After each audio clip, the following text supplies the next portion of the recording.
Verbal, physical, stuff thrown at me, my own possessions broke. I was cut by a knife with a knife. She tried to run me over with a car. How much more do you take? How much more can you take? Domestic violence, huge issue, right? But did you know men are often victims too?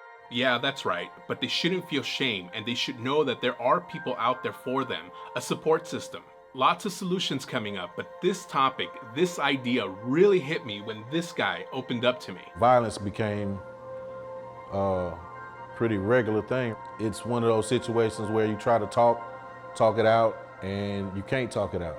So you try to leave to minimize the damage or the situation. You can't do that either. There was a point in time when we was arguing, and I left just to be, try to do the right thing.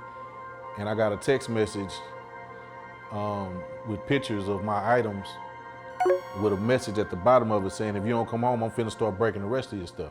This story got me thinking, who is fixing this? How are they fixing this?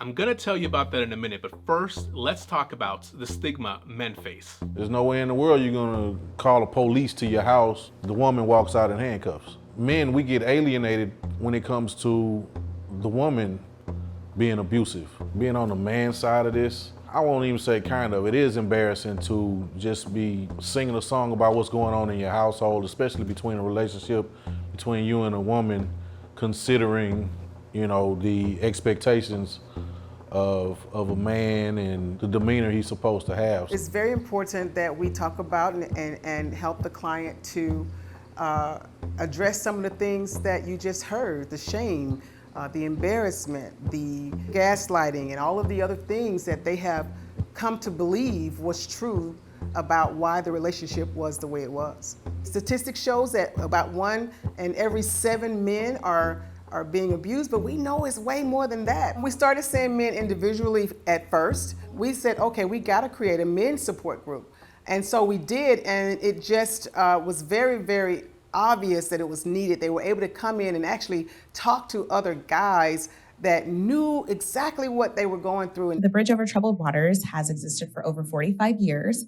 We're here in the Pasadena area, but we serve all of Harris County and even those outside of the Houston area who are coming to seek refuge from violence of any sort. Violence against men is not really talked about, especially when you're talking about it in an intimate setting. And so to receive services with the Bridge, it's no different than a woman calling for services. We realized that there was a need for men needing to have shelter. A lot of the shelters that focus on men here in the Houston area are homeless only. And while domestic violence is one of the main reasons that people experience homelessness, there needs to be places for men who are homeless, but can also focus on that healing aspect of the trauma that they've been through with family violence. And the men who have come here over the last few years and have experienced our support, we have had to navigate things a little bit differently.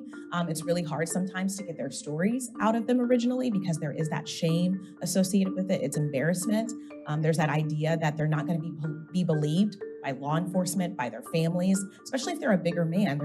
People are gonna ask questions and make assumptions and say, how is she or he hitting you? Like, how are you dealing with that? You're supposed to be a man. But what we really try to navigate with them is that violence can happen to anyone, all genders, all races. It doesn't matter what you look like or how large or small you are. Once we kind of help them, welcome them in our doors and help them see that it's not their fault, that they're not to be blamed, they're usually more receptive to the services.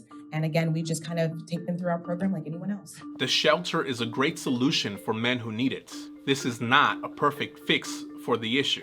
A better one would be to prevent the abuse from happening. Education and prevention. So we have there's a part of our program that we have our advocates in our outreach department going out into the schools, the communities, talking about domestic violence and really trying to change that language.